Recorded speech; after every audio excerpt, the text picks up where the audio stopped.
sabendo que o nosso sinal de transmissão é 4 a 20 ou 3 a 15 padrão, existem outros, não? 1 a 5, 2 a 10, 0 a 10 e tudo mais, mas tendo pleno conhecimento que nós precisamos coletar a informação do processo, converter isso num sinal padrão, no nosso caso aqui que nós vamos trabalhar amplamente no 4 a 20 mA, converter esse sinal, enviar à distância, e na distância reconverter esse sinal para o valor da variável de processo, a necessidade de se entender essa estrutura que está vinculado aqui à telemetria. O que é telemetria? É a capacidade de um instrumento enviar informação à distância. Qual distância que é essa? Você pega a informação do processo e hoje leva para a sala de controle. Você leva lá para o supervisório. Você leva lá para onde está o CLP, você leva para onde os operadores estão exercendo a ação de controle e também você leva as informações para a diretoria, né, para a controladoria, hoje em dia para onde quiser. Mas essa informação foi coletada lá no campo de uma natureza físico-química que não se entende, né, não se consegue ver, foi convertida num sinal que se pode ver, e esse sinal tem que ser enviado à distância. Então, a função da telemetria é enviar esse sinal à distância. Então, nós vamos falar aqui do nosso padrão 4 a 20 mA, que é enviado à distância para o controlador. Temos aqui também o padrão pneumático, que é 3 a 15 PSI. Né? Essa escala começa em 3, essa escala começa em 4. Né? Então, precisamos fazer precisamos conhecer o valor que cada miliampere que se eleva, o quanto ele representa lá na sala de controle. Então, há uma relação entre corrente e padrão pneumático e no seu respectivo funcionamento. Né? O 4 mA aqui equivale a 0% da escala. O 3 PSI a 0% da escala. 9 PSI equivale a 50% da escala. 12 mA, 50% da escala. 20 mA, 100% da escala. 15 PSI, 100% da escala. Então, fazemos aqui uma correlação entre corrente e PSI, para depois podermos aplicar isso na conversão futura. Então, vamos lá. Como que funciona a conversão? Vamos ver, nós temos uma grandeza física que tem que ser lida, um transmissor que está saindo com um sinal de 12 mA, o CLP está recebendo esse sinal de 12 mA e ele está lendo uma temperatura aqui de 37,5 graus. Mas como que isso funciona na vida real? Temos que criar aqui um paralelo, né? Já temos aqui o paralelo entre PSI e corrente. Vamos tratar da corrente no primeiro momento. Primeira coisa que um instrumentista tem que guardar em mente: os valores de 0, 25, 50, 75 e 100%. Vamos tratar de corrente. Qual é o valor de 0% da minha escala, correspondendo ao 0% da corrente? Então, vamos lá. 4 mA corresponde a 0%. 8 mA, 25%. 12 mA, 50%. 16 mA, 75%. E 20 mA, 100%. Isso por quê? Porque veja aqui, ó, cada incremento de 4 mA equivale a 25%. Nesse caso aqui, ó, cada incremento de 3 PSI a 25%. Então, nós sabemos que para cada 4 mA que eu tiver incrementado aqui, eu vou ter um aumento de 25%. Então, fazendo a conversão, ó, 4 mais 4, 8, 8 mais 4, 12, 12 mais 4, 16, 16 mais 4, 20. Então, 4, 0%, 8, 25, 12, 50, 16, 75, 20, 100. Para que serve isso? quando o instrumentista estiver no campo, ele precisar injetar um sinal de transmissão para verificar lá na sala de controle se o sinal está correto ou não, ele vai introduzir o sinal a cada 25%. Valendo dizer agora um exemplo, no primeiro momento ele vai injetar 12 mA. Injetando 12 mA, ele vai lá na sala de controle e vai ver se esse sinal corresponde a 50% do range. Então ele tem que conhecer o range do equipamento e, por consequência, o seu span. Vai saber que ao injetar 12 mA aqui no supervisório, no CLP, no indicador, no controlador, vai indicar 50% da faixa de trabalho. Se ele injetar 20 mA, vai corresponder a 100. Se ele injetar 4 mA, vai corresponder ao início da faixa, ao zero. Então, injetando 4 mA, anotando o valor, injetando 20 mA, anotando outro valor, ele já vai poder identificar qual que é a faixa de trabalho desse instrumento. Com essa informação e o conceito dos valores percentuais que vale cada miliampere, ele vai injetar 12 miliampere e vai ler no supervisório 50% daquela faixa que ele anotou. Então, fazendo essa verificação simples, com a consciência de que cada 4 miliampere, o range, ele progride 25%, ele já vai poder estar apto a testar se a telemetria está funcionando ou não. Se há uma curva correspondente à entrada e à saída. Então, valores que o instrumentista tem que ter na cabeça. 4, 8, 12, 16, 20. 4 mA 0%, 8 mA 25%, 12 mA 50%, 16 mA 75%, 20 mA 100%. Né? Depois, por consequência, pode fazer isso com PSI, com pressão, apenas mudando, né, o valor de que cada 25% será 3 PSI. Então, em vez de ser 4, 8, 12, 16, 20, vai ser 3, 6, 9, 12, 15. Né?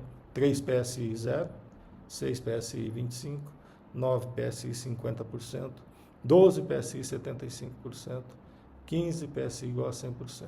Então, estabeleceu uma relação de entrada com saída. Ok? Agora, nós fizemos uma correlação com 0 a 100 graus. Por isso que é importante o conceito de span. Por quê? Porque numa modalidade de diferença de 0 abaixo do zero, como é o caso dessa escala aqui, que vai de menos 25 a 100 graus, nós temos um span de 125. E aí, os valores percentuais vão ser os mesmos, porém, aquela escala que era de 0 a 100, ela vai ser diferente. Ao invés de ser de 0 a 100, vai ser de menos 25 a 100. Daí, os valores intermediários vão mudar. Né? E como que nós vamos saber, né, quais serão os valores reais aqui ou não? Tem que conhecer. Né? Então, vou fazer o seguinte, vou injetar 4 mA, não tem essa coluna ainda. Vou injetar 4 mA, vou lá no supervisório e anoto lá, deu menos 25. Então, eu sei que o início do meu processo é menos 25. Vou injetar 20 mA, vamos lá no supervisório e vamos ver que vai dar 100. Ok. Então, o range é de menos 25 a 100 e, por consequência, o span vai ser diferença algébrica entre esse e esse, né, dá 100 menos 25, dá 125. Então, de posse dessa informação, eu vou poder desvendar quais são os valores intermediários aqui. Através do quê? Do teorema 1 de Erickson, convertendo a corrente em variável de processo. Como funciona isso? Essa fórmula aqui, eu desenvolvi quando eu dava aula para curso de instrumentação, justamente para se tornar didático. Mas nós não vamos precisar dela, ela é só para ilustrar. Né? Então, o valor da variável de processo, que é o valor que nós queremos encontrar, né, é igual o valor da corrente, que nós estamos lendo lá no circuito, menos o valor inicial da corrente, que é 4 mA, vezes o span, dividido por 16, mais o valor inicial. Tá, parece complicado, mas o que nós vamos fazer? Vamos esquecer tudo isso, Olha só o teorema como que é. A magnitude da variável física pode ser determinada relacionando-se à proporção da corrente medida em relação ao seu alcance total, com a magnitude do alcance total do processo somada ao valor inicial da escala. Traduzindo isso, é o seguinte, nós encontramos qual é o valor de cada miliampere, né? Como que nós vamos encontrar o valor de cada miliampere? Nós vamos pegar o valor do SPAN e vamos dividir por 16. Por que 16? Porque a faixa vai de 4 a 20 miliampere. Né? Nós estamos falando de 4 a 20 miliampere, então nós temos 16 miliampere para transitar entre 4 e 20 miliampere. Então nós temos que identificar quanto cada miliampere vale. Como que eu vou fazer isso? Super simples. Eu pego o valor do SPAN, divido por 16 e encontro quanto vale cada miliampere. Daí que nós fazemos, ó, encontrar quanto a corrente subiu acima de 4 miliampere, multiplicar pelo valor que cada miliampere representa e somar ao valor inicial da escala. Então, vou pegar, vamos falar 0 a 100 graus. Medir lá 50 graus, ok? Nós vamos pegar 100, dividir por 16, e encontrar quanto vale cada 1 miliampere. Aí nós vamos pegar aquele valor que está lá de miliampere, que era 12, vamos subir daí 4, vai dar 8. Né? Quanto deu cada miliampere? 6,5, né? E vamos multiplicar por esse valor e, consequentemente, nós vamos ter o valor da variável de processo. Olha aqui o pior cenário possível, né? Que é aquele do range de menos 25 a 100 graus. Nós lemos uma corrente de 12 miliampere. Temos lá, vamos encontrar qual é o SPAN, 100 menos 25 dá 125. O SPAN deu 125. A corrente que nós lemos é 12 miliampere. Então nós vamos pegar o 12 miliampere menos 4, vai dar 8. Nós vamos pegar o valor de cada miliampere aqui, ó, 125 dividido por 16, vai dar o valor de cada miliampere. E depois nós vamos multiplicar e vamos subtrair do valor inicial do range, que é o que? Menos 25. E nós vamos ter o valor aqui de 37,5. Onde que nós vimos esse valor aqui? Ó, apliquei 12 miliampere, li 12 miliampere, tive o resultado de 37,5. 37,5. Onde que nós lemos isso? Vamos lá. Aqui. 37,5. Então, nessa situação aqui, do range de menos 25 a 100 graus, quando eu leio 12 miliampere, eu submeto aquele cálculo e tenho um resultado de 37,5 graus Celsius. Fizemos aqui no modo mais difícil, porque eu chegar no mais fácil, 0 a 100, fica óbvio. E aí, temos a possibilidade de fazer isso de volta. Né? O teorema 2, convertendo a variável de processo em corrente. Naquele momento eu medi a corrente e identifiquei qual era a variável de processo, e eu posso fazer esse movimento reverso.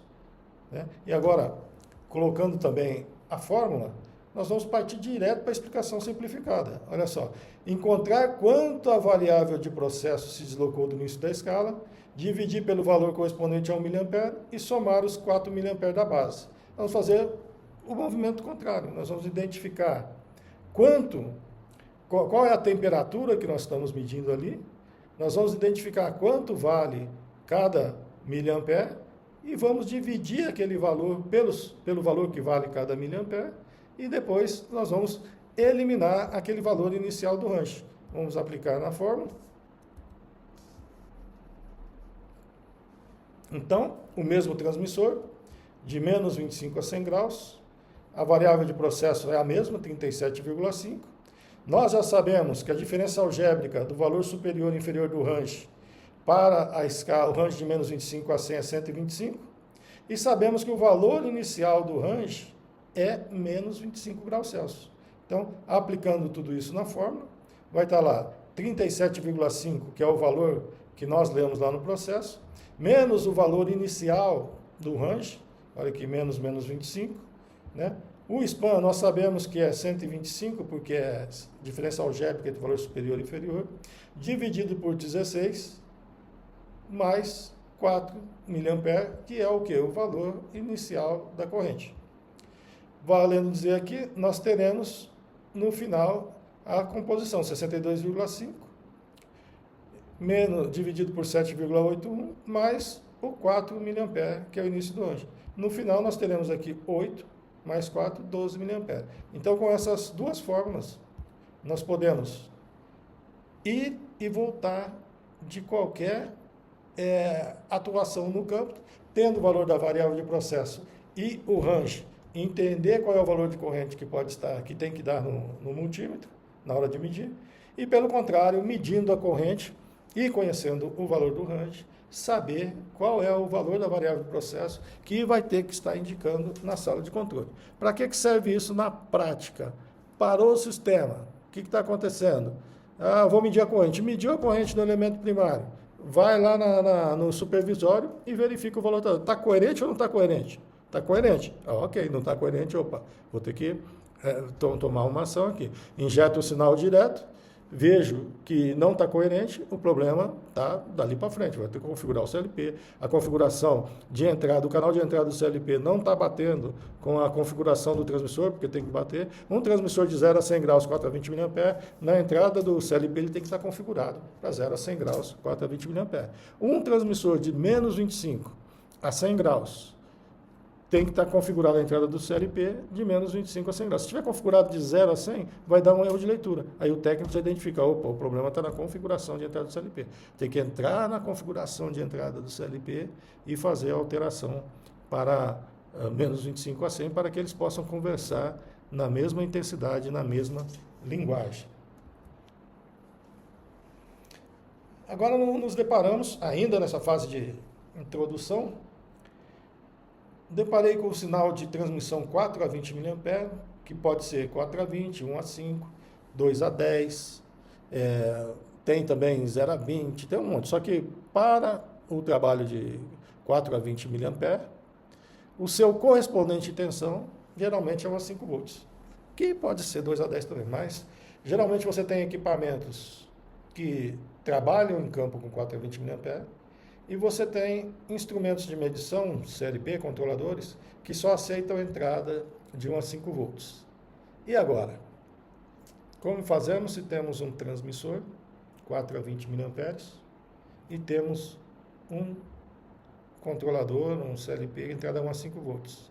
Aí entra o nosso colega, o resistor shunt.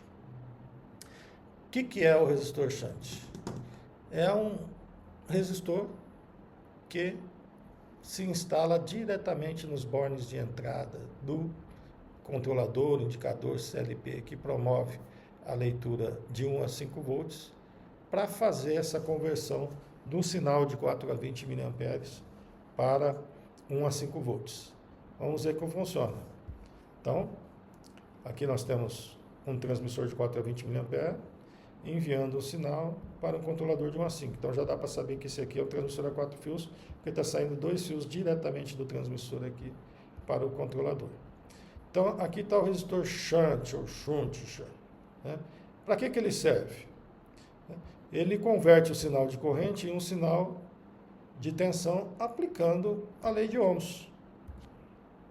Como que funciona a lei de Ohms? A lei de Ohms você usa ela sempre que tiver lidando com essa situação, nesse caso específico, de tensão, resistência e corrente, para converter ou para se encontrar o valor correspondente quando se está num circuito elétrico-eletrônico. Então, o que nós temos aqui? Nós queremos calcular a tensão. Aqui nós temos um valor aqui de 4 a 20 mA e nós temos a entrada de 1 a 5 volts. Então, a lei de Ohms, ela é expressa por esse triângulo aqui, o triângulo da lei de Ohms, onde na parte superior nós temos aqui a tensão, o símbolo da tensão, na base a corrente e a resistência. Como que se opera isso aqui? Sempre que esse sinal aqui é um sinal de divisão e esse aqui é de multiplicação. Sempre que eu tampar uma variável dessa, obstruir, eu vou ter o cálculo na outra base. Por exemplo, se para calcular a tensão, eu cubro a tensão aqui e o resultado vai ser R vezes I, a resistência vezes a corrente. Se eu quero calcular a resistência, eu cubro a resistência aqui, o resultado do cálculo vai ser a tensão dividido pela corrente, e assim sucessivamente, ok? E se eu tampo a corrente aqui, o resultado do cálculo de corrente vai ser a tensão sobre a resistência. Então, eu quero a corrente, tensão sobre a resistência. Qual que é o nosso caso aqui? Nós queremos a tensão de 1 a 5. Nós temos o valor da resistência, o valor da corrente, né? E o nosso shunt, como que nós vamos determinar ele na prática? Objetivo, converter o sinal de 4 a 20 para 1 a 5. Qual que é o resistor necessário? Então, eu quero converter 4 a 20 para 1 a 5. Então, eu tenho o valor de tensão, eu tenho o valor de corrente, que no caso aqui vai ser o 4 a 20, e aqui 1 a 5. Então, cobrir a resistência aqui. Então, tensão dividido pela corrente é igual a resistência. Então, eu pego aqui, olha lá, 20 mA é igual a 0,020 ampere. A tensão vezes 250 ohms, então eu tenho a resistência aqui que é de 250 ohms, vamos voltar lá. Eu tenho a resistência aqui que é de 250 ohms, eu tenho a corrente, eu quero a tensão, né? Então, o meu resistor já é de 250 ohms, nesse caso aqui, e, olha só, 20 mA vezes 250 ohms é igual a 5 volts. Quando eu tiver com 4 mA, o 4 mA vezes 250 ohms é 1 volts. Então, o que eu tenho lá? Eu tenho um resistor necessário de 250 ohms, que será colocado em paralelo aqui com a entrada do CLP. E, por consequência, toda vez que tiver uma variação de corrente aqui, pelo resistor de 250 ohms, esse valor de 4 a 20 mA será transformado em 1 a 5 volts. Dessa forma, nós conseguimos interligar transmissor 4 a 20 mA usando o resistor shunt de 250 ohms e fazendo com que o controlador leia 1 a 5 volts. E se eu quiser, então, 2 a 10 volts? É fácil, né? Se para 1 a 5 volts eu uso o resistor de 250 ohms, é só dobrar aqui para 500 ohms que nós vamos ter uma leitura de 2 a 10 volts. Então, dessa forma, é feita a conversão do sinal 4 a 20 mA para 1 a 5 volts. Utiliza-se o resistor de 250 ohms para converter para 1 a 5. E se quiser converter esse sinal de 4 a 20 para 2 a 10, utiliza um resistor de 500 ohms.